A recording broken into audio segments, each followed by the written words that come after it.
Hello, I'm a nostalgia critic. I remember it so you don't have to. Believe it or not, there was an age when Michael Jackson was a god. His songs were smash hits, his dancing was beyond compare, and women fainted at just the sight of him rather than fainting at just the sight of him. So, at the top of his reign, Michael Jackson released his cinematic opus, Moonwalker. A strange little ego trip that shows us that not only does Jackson know how to sing and dance, but actually that's it, sing and dance. Because clearly he doesn't know how to tell a story, keep focus, or pull us in by any emotional means. Instead, we get sort of a photo album of his table scraps that mostly looks like scenes that would have been edited out of much better music videos. What do I mean by all this? Well, let's venture into this little amusement park of awkwardness to find out. First off, why is it called Moonwalker anyway? I mean, yeah, he does the dance move a few times, but there's no real focus on it. You could have just as easily called it crotch grab and it would have made just as much sense. So we see the world's first universal answer to every joke ever written, Michael Jackson. We catch him at that stage where he wasn't really a good-looking black man anymore, but at least he was a halfway decent-looking white woman. We see him performing at a concert singing about how we can all change the world. And apparently, all of the world leaders buy Jackson's plea for world peace. I am in total support of Michael Jackson. Ich bin ein Michael Jackson. You know, Michael Jackson made this all possible. I have a dream to support Michael Jackson's dream. Make that change. I believe you can change. Your plastic surgery operations have clearly shown that. So, okay, we get a bit of him performing. Now what? Oh, we see pictures of him performing. Alright. For such a long time now. Okay, so we've seen pictures of him performing. Now what? Oh, we get freakish animations of him performing. That's nice. And they turn into the California Raisins for some reason. When did the Michael Jackson performances suddenly turn to the Monty Python cartoons? Michael Jackson's Flying Circus. So, okay, we get animations of him performing. I must ask again, what's next? Oh, we get a montage of him performing. Wow, he's just so humble about his fame. It's like he doesn't even know that he's famous. Oh, Michael, please, don't be so modest. Indulge yourself a bit. I don't think the image of you as a shining golden messiah is strong enough. Don't you have any oceans of water to walk on, or dead people to resurrect? I mean, come on, splurge a little. I especially like this picture of him and E.T., which is almost looking like a before and after picture. Yes, we get it. Michael Jackson is awesome. Please shut up. Yes, raping the asphalt is cool now. If you did it, it must be cool. Please contribute something more other than your ego. I'm just showing you how secure I am in my levels of confidence. Because that's what they call me. They call me very secure. If they were to name an airport after me, they would call it Michael Secure Jackson Airport. That's what they call me. In fact, that's what they call me right now. Michael Secure Jackson Airport. The airport, it's just people just love how secure I am. I am so secure. Very, very, very secure. Kill me. So, and I'm not kidding here, after 20 minutes of just watching his self-indulgent clips, we finally get some new material. No, please, I think there was a Pepsi commercial you might have missed. So we jump to a strange recut of his famous Bad music video, except this time it's done with little children instead of adults.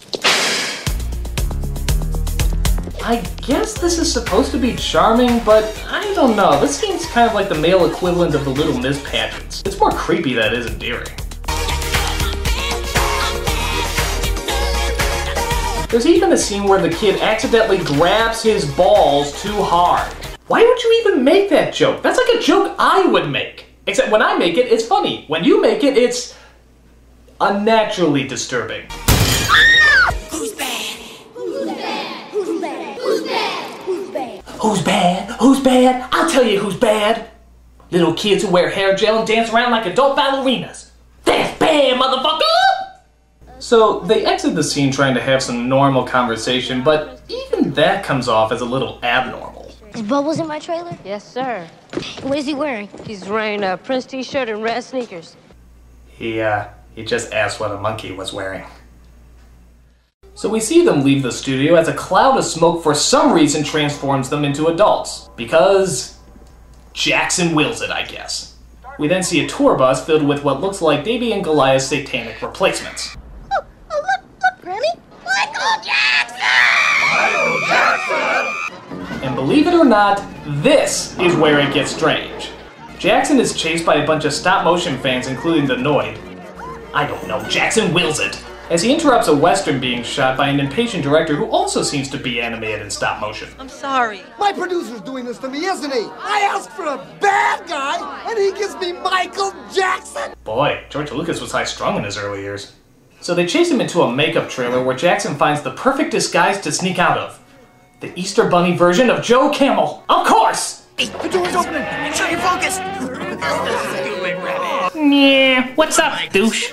Of course, the clay puppets fall for the trick as nobody seems to see past the disguise. There he is! What, behind the rabbit? It is the rabbit. So we see this musical chase scene as all the stop-motion characters ride after Michael. But Michael fools them by shape-shifting into several different characters, like a construction worker, Tina Turner, and even Pee Wee Herman. This is crack. You know, they really should have called this Mindfucker as opposed to Moonwalker. That would have been more accurate. So he loses Gumby's gangbangers as he decides to finally take off the costume. But it turns out the costume wants to dance. Sure, why not? Yes, I forgot. This is the guy who made crotch grabbing outside the house popular. But a cop notifies him that there's no Michael Jacksoning in these parts and is forced to write a ticket. It's because I'm black, isn't it? You're black? And just before he leaves, the face of his bunny pal appears to say farewell. Why? Why? You really gonna bother to ask why in this movie? We then cut to the next segment, which is probably the funniest in my opinion. It's another strange music video with all sorts of surreal images, but the name of the song is entitled Leave Me Alone. Are you serious? You just spent the first half of this movie pleading for attention, begging people to look at you and acknowledge you as some sort of musical god, and now you're suddenly telling people to leave you alone? What did the aliens do to your brain anyway? I guess this is a response to all the newspaper tabloids that were written about him at the time. I especially like it when he constantly sings the line, I don't care what you think.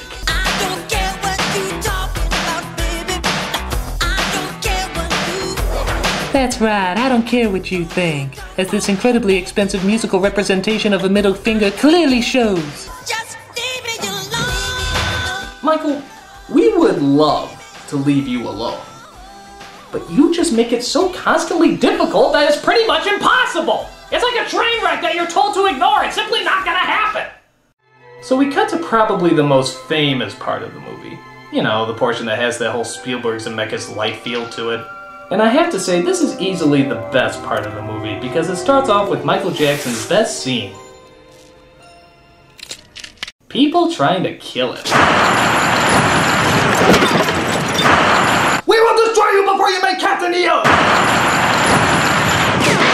But boy, howdy, how did all this insanity start? Well, one of Michael's many children friends cut into a flashback to show us how this all began. This takes place in the salad days, when Michael was allowed to be around children. The hills are alive with the sound of Jamon. We see Michael playing in the hills of Perfectopia when their dog suddenly wanders off into the forest.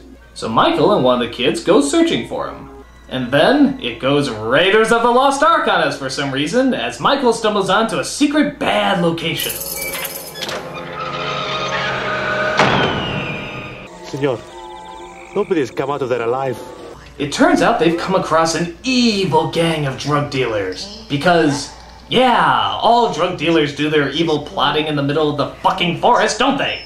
We can't be doing that. I want every kid in this whole world to take drugs because of me. Because of me. I want everybody to know it. Everybody. My name is going to be in the history books. They better spell my name right. That poor peacock with leukemia is actually Joe Pesci, playing the sinister role of, well, let's face it, Joe Pesci. His evil plan is to get all the little children in the world completely high on drugs. Why? Because there's nothing else Joe Pesci can do on a Saturday night, I guess. But the cover is blown as Jackson and the girl just barely escape. But as we see, the evil drug thugs caught up with him as they try to hunt him down and kill him before he reveals their evil plans.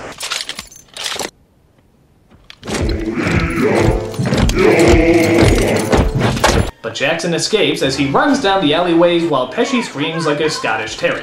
There, come on, get him! But Michael outwits Pesci by running. Yeah, he does a lot of that in this scene. Come on, come on, come on!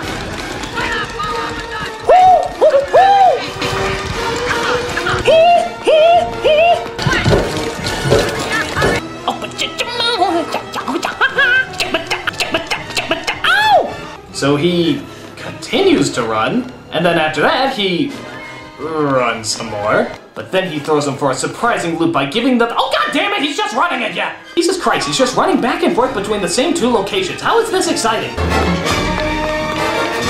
And then, because you loved it so much at normal speed, we have running in slow motion. How breathtaking. Please keep your crotch at least 30 feet away from us. That's a restraining order from the world.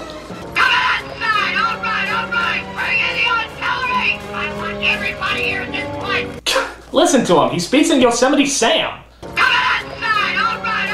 Open that bridge, Farman! Open it, I say! Try out all that new hardware on it! You dog-blasted, ornery, long-eared varmint! But Michael's in luck because he comes across a shooting star. And as you all know, when you wish upon a star, you turn into a fucking transformer! The Transformers! More than meets the eye! The Transformers! Yeah! Michael's a car now! Surprised? We then see the kids he was playing with earlier. Don't read too deep into that. As they meet at the rendezvous point where Jackson said he would come. So Michael enters into the nightclub that was once empty but is now magically full, as he partakes in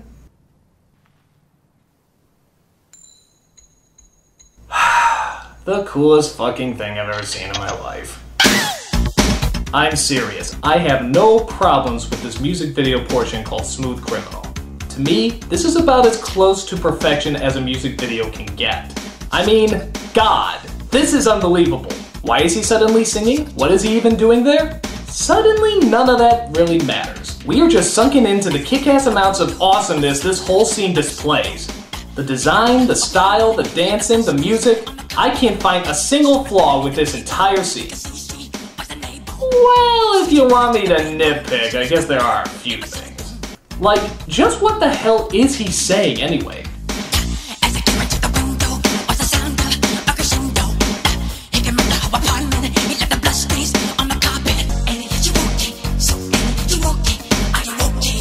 There's also a weird scene where he shoots a guy trying to stab him and then somehow he melts through the wall.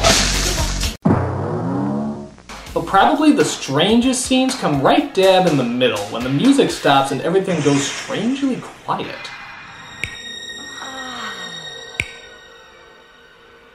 The people start rubbing each other, some of them start screaming, Michael turns into a bobblehead, and it just keeps going.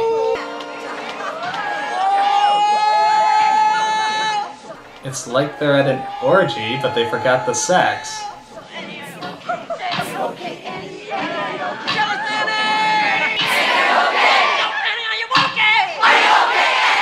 Okay, we apologize for that, ladies and gentlemen. Just a slight mental breakdown there. We now return you to your kick-ass entertainment. Well, despite that weirdness, Smooth Criminal is one of the greatest musical numbers of all time. I'm sure I'm gonna get a lot of negative points for saying this, but to me, this is better than Thriller. It is! It really is! And don't get me wrong, I love Thriller. It's a friggin' masterpiece. But if Thriller revolutionized the music video, Smooth Criminal perfected it. Look at the style, look at the staging, look at the dancing. The entire scope of this music video is just huge. There's never been another music video like it. And don't even get me started on that alien ant fuck version. How they actually thought they could do a legit send-up to this song is just ridiculous. Yeah, just keep bobbing your heads up and down. I'm gonna watch the actual adults here.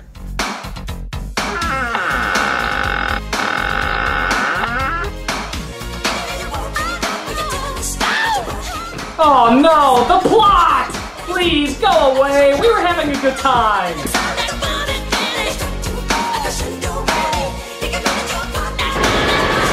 Fuck! Michael's packing! Why don't you play that clip against some of the other scenes we saw earlier? Make that change. Hurry up. Michael, where'd he go? He went in the woods over here. Well, it's about as consistent as anything else in this movie. So, just as we saw the most epic of musical sequences, the story comes back to ruin the show. We find out that the girl's been kidnapped and it's up to the King of Pop, of course, to go and save her. He goes back to the hideout as he's surrounded by henchmen, who start kicking the crap out of him and make him watch as that evil cockatoo starts beating the little girl.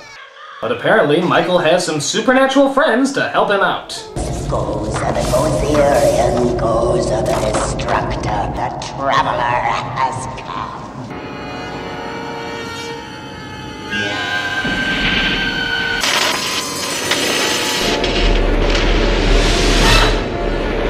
It's just as I thought. Michael Jackson is an alien robot! This all suddenly makes sense! Amazing. I guess. I'd say more confusing. So without any explanation why he turned into a machine, Michael Jackson becomes Poptimus Prime as he starts blowing the shit out of all the evildoers he can find. I just want to bring love and joy to the world. Just watch him as he goes G.I. Joe on their asses.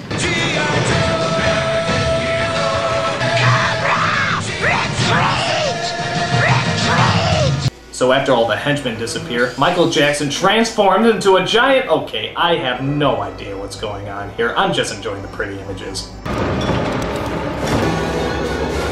Where are you? You tin-headed creep! What drug dealer has a Marvin the Martian laser gun? Was he just dealing coke for the Acme Corporation or something? You're ignorant. Michael! Oh no! So Pesci zeroes in to kill the rest of our little heroes until... Drat! I've been foiled by the power of love! So Michael runs out of things to blow up and decides it's time to call it an action-filled day. Where's he going? He's leaving. Why? Goodbye. Thank you, Michael. Why is he leaving? What do the kids know that we don't know? It's like, hey, here's some random cliches. We won't bother to tie it together with a story. We just figure that slow things down. Goodbye, kids. I hope you can catch a ride home. Truly, this man was the king of pop. So the kids sit and mope as they reminisce about what a fearless godchild Michael was. I made the star to remember Michael with his lucky star. It's okay, kid. On the third day he will rise again and absolve us of our sins. But it turns out Michael returns! Okay. No explanation or anything, he just returns. I guess he couldn't stay out of the movie for more than 2 seconds. And not only that, he has something very special he wants to show them. But he has to take them to a big, dark, empty basement where they have to be very, very quiet. No, it's just a concert. Oh, yay! We started out with an ego-boosting show and now we end with an ego-boosting show. How charming. Well, at least I'm sure the kids will enjoy it, right? I don't know, we never see them again. The last bit we see of them is them getting reunited with their stupid dog. We don't even know if they made it to the concert or if they're even watching. Michael's ego just seemed to disintegrate them from the story altogether. What an absolutely charming waste. So, how does Michael Jackson's little psychological art house film hold up? Well, I can sum it up like this. Crap, crap, crap, crap, crap, crap. Holy mother of God, that is so freaking cool, crap. Why couldn't this film just be a music video? That's all it pretty much was to begin with, a bunch of music videos. It would have been stronger and more memorable. but instead we have to sit through this annoying vacuum of attention just so we can get to the good parts. Or in this case, just one good part. Michael, you're incredible. I mean that in 3 different ways. Incredibly talented, incredibly gifted, and incredibly scary. Just stick to what you know best and we'll watch you. But leave the whole storytelling element to the pros, okay? They'll tell the stories and you can go back to looking like Helen Bonham Carter from Planet of the Apes. I would never look at myself in the mirror. Ever. Start. I'm the nostalgia critic. I remember it so you don't have to.